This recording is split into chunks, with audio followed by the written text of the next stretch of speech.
Roll the footage.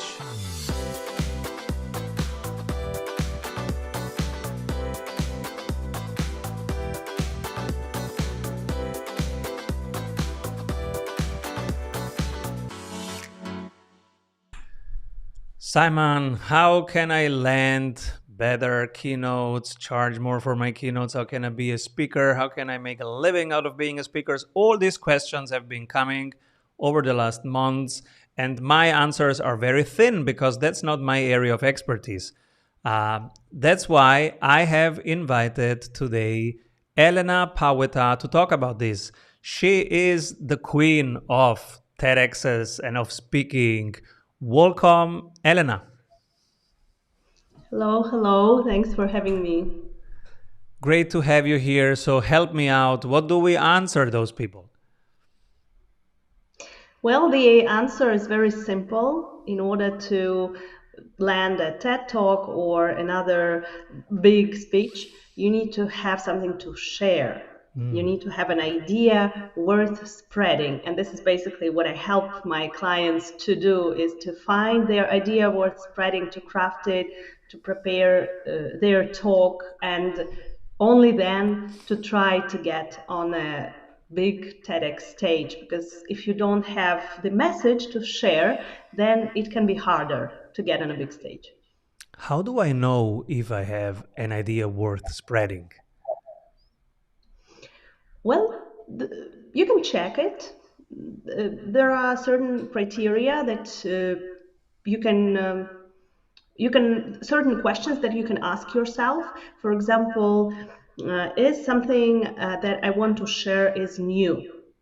Because we all, if we have certain level of confidence, we can read a book or watch a YouTube show and say, oh, this is a great topic, maybe I can speak about this somewhere else, and just go out there and repeat it. But this is not what events are looking for, right? They want to have new content, like a podcaster yourself, you know that you want to have something new, something original, something interesting on your show. And the bigger the stage, the more they're looking at this criteria. So it definitely should be something new, and there should be some level of innovation, maybe your own research, maybe your own experience, maybe own your own perspective on this idea. So think how this idea is new. And another thing is credibility. uh, TEDx organizers and I have been organizing TEDx events for the last 10 years. I'm on the curation teams, and I'm actually choosing the speakers to speak on the stages. Sometimes we get hundreds of applications. Sometimes we have like 500-600 of applications for just one event where we have less than 10 speaking slots. And what we look at is credibility. Is this speaker credible to speak about this topic and this idea? Because again, as a communication expert and a business trainer, if I decide to speak about, I don't know, physics or some topic that is completely out of my area, then maybe I would not be the most credible person to speak about this. So we are looking at this person's experience, at their credibility. Did they make any research on this topic? Did they work in this area? So why this person is credible to speak about this? And I think that balancing those two areas, credibility and innovation, is very important to actually get the interest from the event organizer. Great point to actually look at the other side, the event organizer, and think what do they need to solve for? What is their need? On the podcaster side, that is the world that I understand. I know that on this podcast, if somebody wants to speak on this podcast, I'm looking for questions that I get in the comments, questions that I get during the week in our community, and whoever can help answer those questions, that's the people that I want to have on the show. Like, for example, the speaking question, I bring in the speaking experts. On the organizer side, what is it? It's 2024 right now. Are there specific topics or angles that they are looking for? Yeah, usually how we start with organizing a big event, and here I will give you a sneak peek behind the scenes. What do we do? So usually we have the curation team, so first the group of people who is taking care of what is actually going on the stage. And before the event, before we start organizing, even it is the first step, we're looking at the most important and relevant areas, subjects, topics that are important for our local community right now. Mm-hmm. Especially if we're talking about TED event, then they're looking at local communities. So where this event is taking place and what is important currently. So for example, I'm based in Poland, and a couple of years ago, when the war in Ukraine started, we had a lot of refugees coming into Poland, and it was a very big topic here. We helped a lot, we supported people, we invited them to our homes, and it was a very big topic, not only politically but also on the social level. And there were a lot of bottom-up initiatives to support those people, to help them.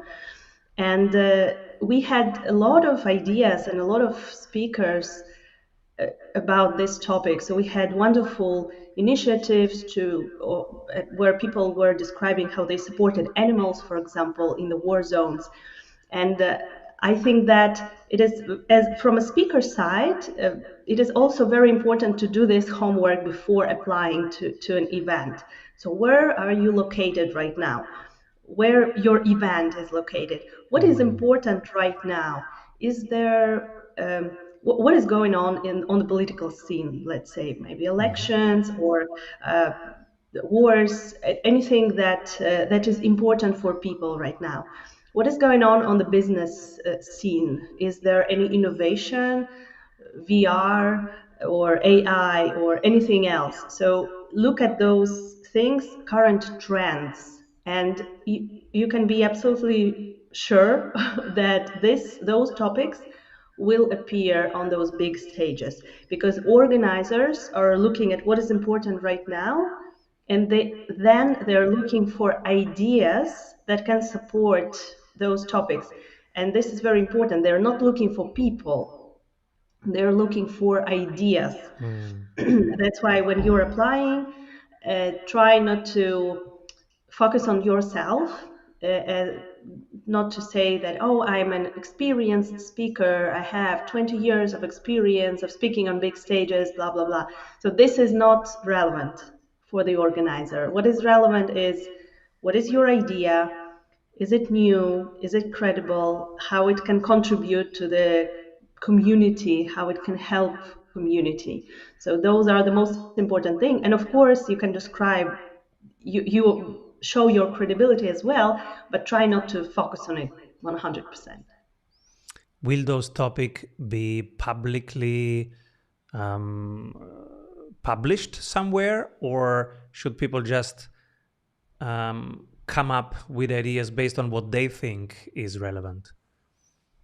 No, usually those are some closed discussions, but usually every event has its main theme.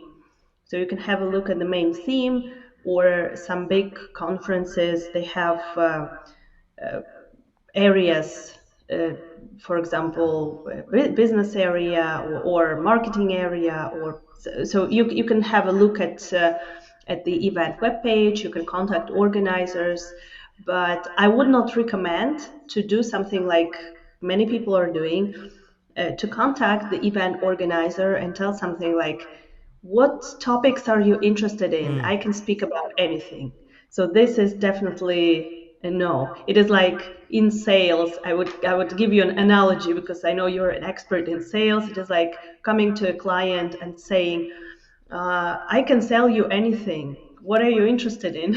And then they would be like, what? Are you like expert in everything?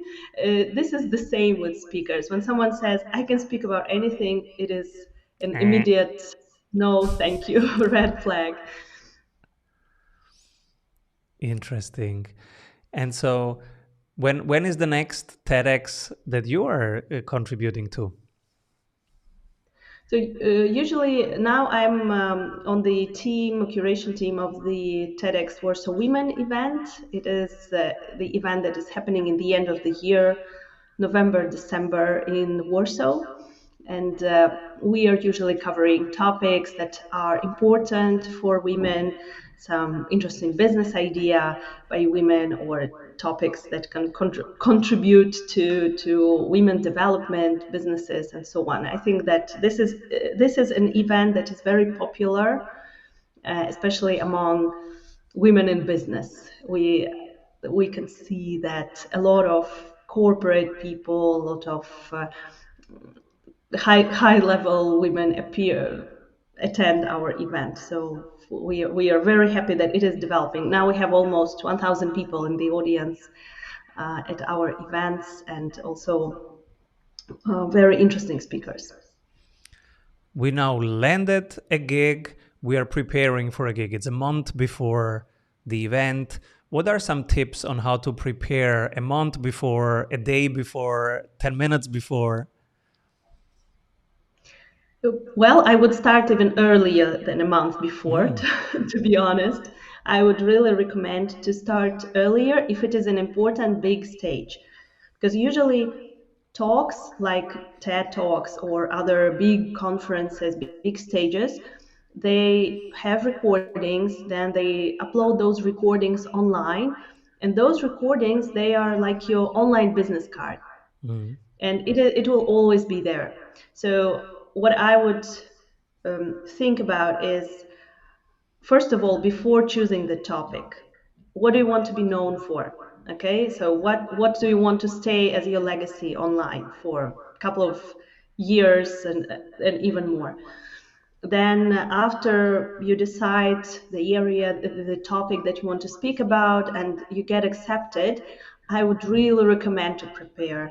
And if sometimes events, they have their own coaches, their own mentors who support speakers in their Mm. preparations. For example, we have a very big event. We have 30 people on our organization team, and we help people with this, our speakers, for several months. This process lasts for about 4 to 5 months preparation, but many events, they don't have this support.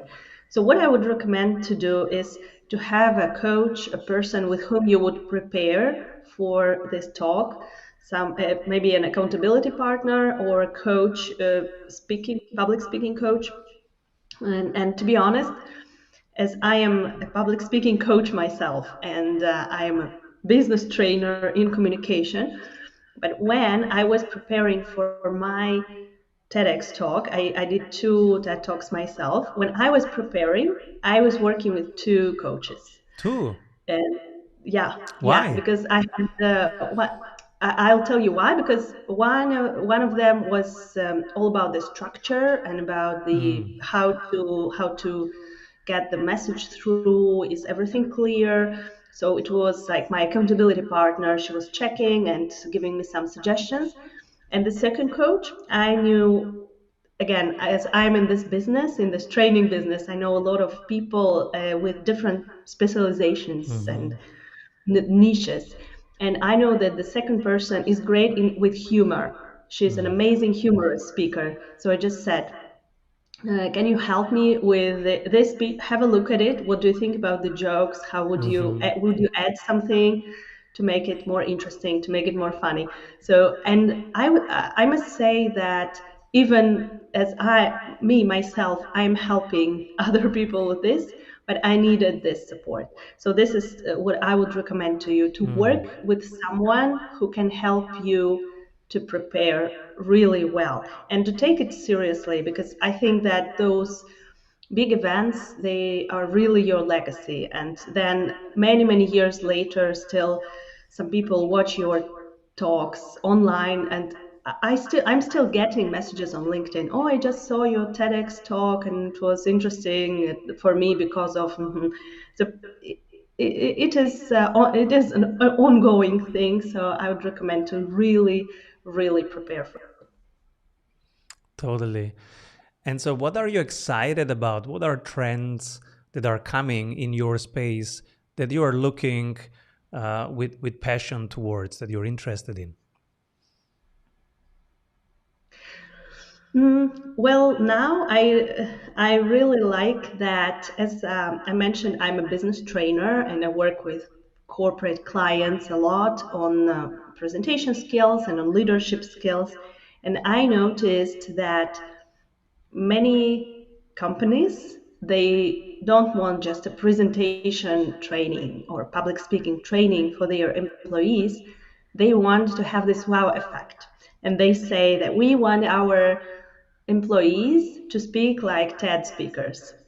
So we want to have this type of conferences, all those internal corporate Mm-hmm. conferences. HR tell me that we want our own TED event. Mm-hmm. And this is how one of my latest business ideas appeared, and my new endeavor that we are starting with actually my team with from TEDx, that we were coaching speakers together and organizing events together.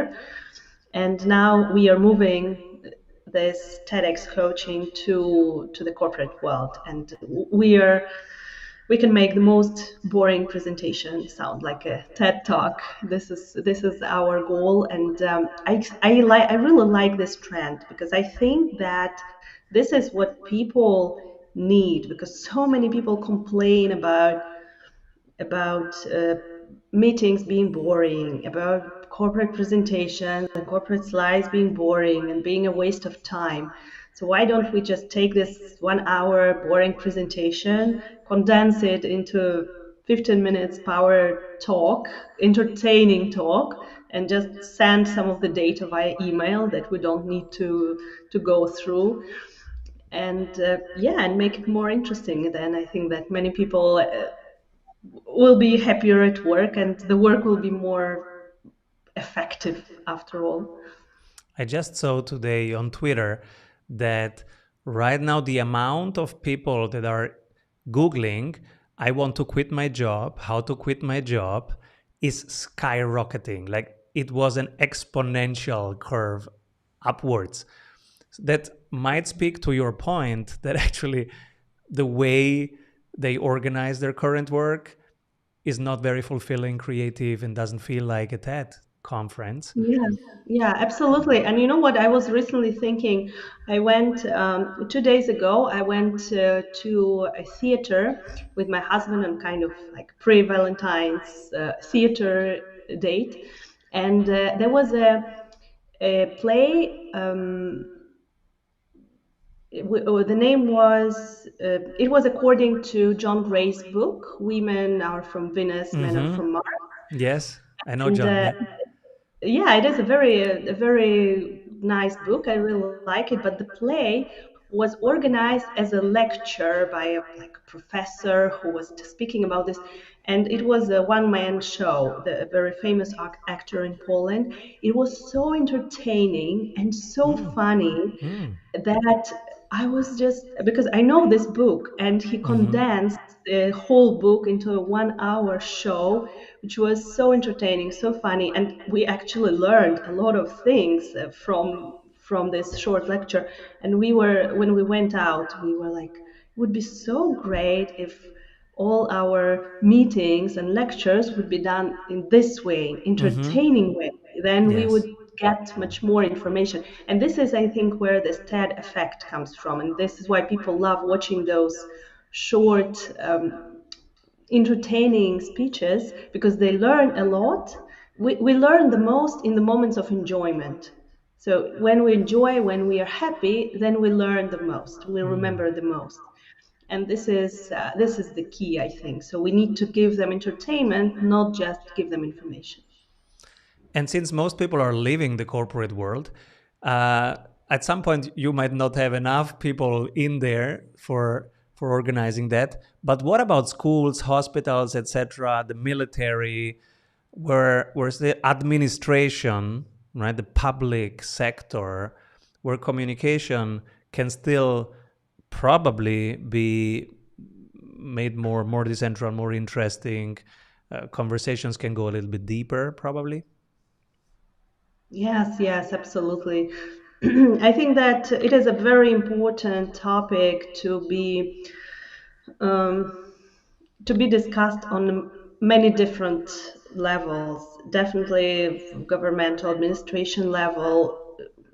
We need more communication skills, not to, first of all, especially in politics, not to have conflicts and focus on conflict, but to focus on conflict resolution and Mm-hmm. building relationships and coming together to a certain solution together. I think that when I'm looking at how people talk to each other on TV, like different debates, I think that no, we need to introduce some trainings, basic trainings on those elements, and I think that also the education for kids Mm-hmm. and university education also needs this element of Yes. communication and leadership skills because it is important in all areas. No matter where you work later, you need to speak to people and you need to have those leadership skills within you on your personal level and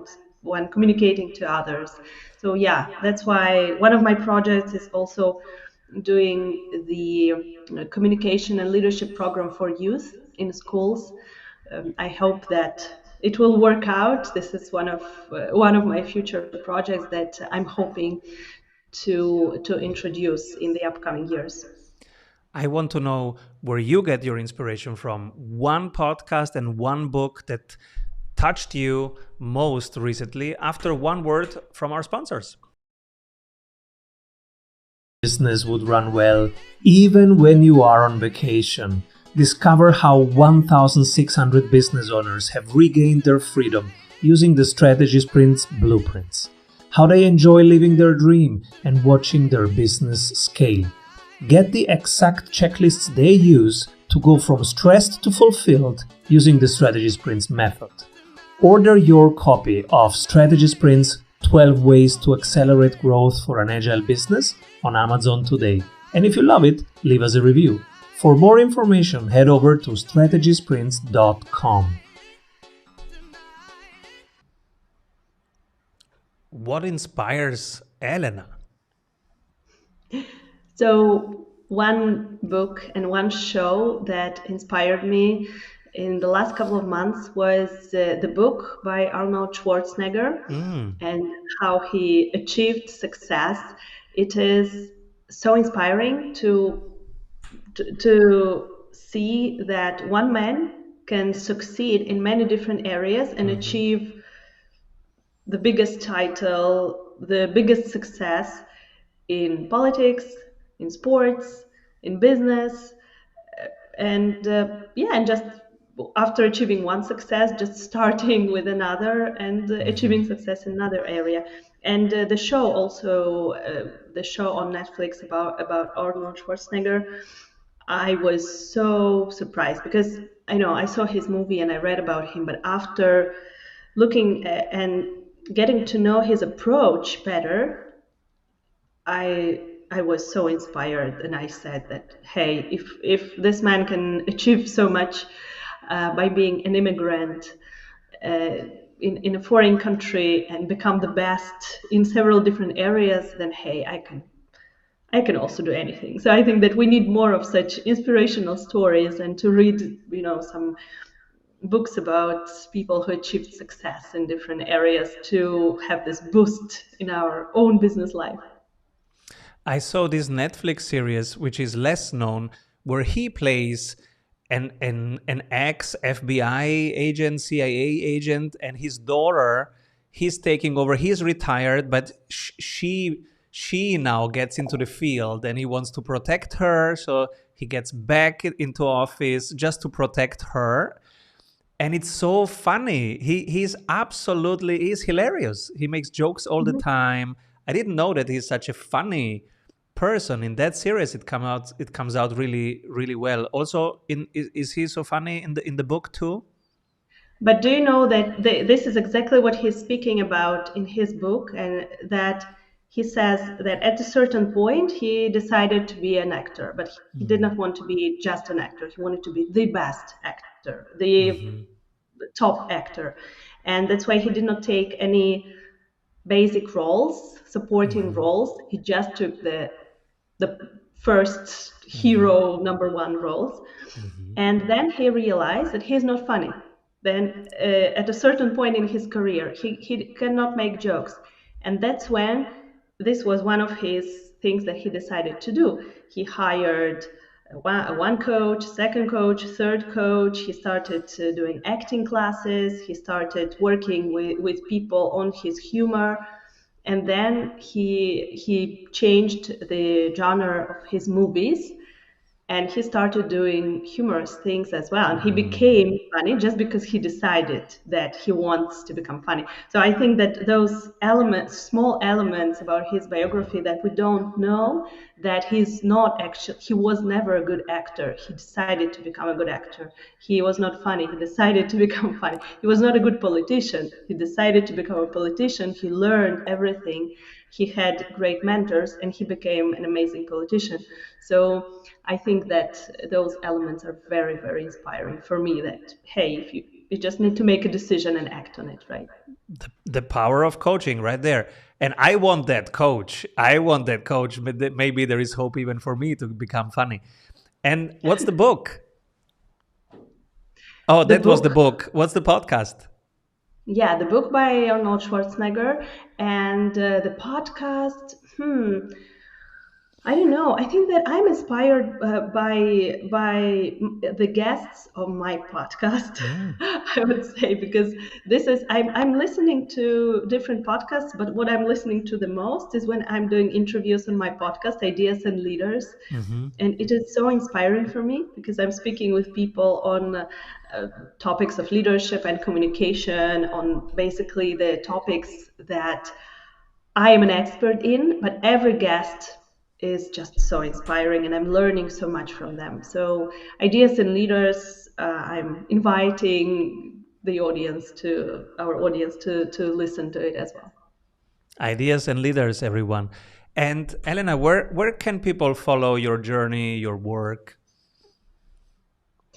So my webpage is elenapawęta.com. And again, my name and surname, you can find me on all social media, Instagram, LinkedIn, Facebook.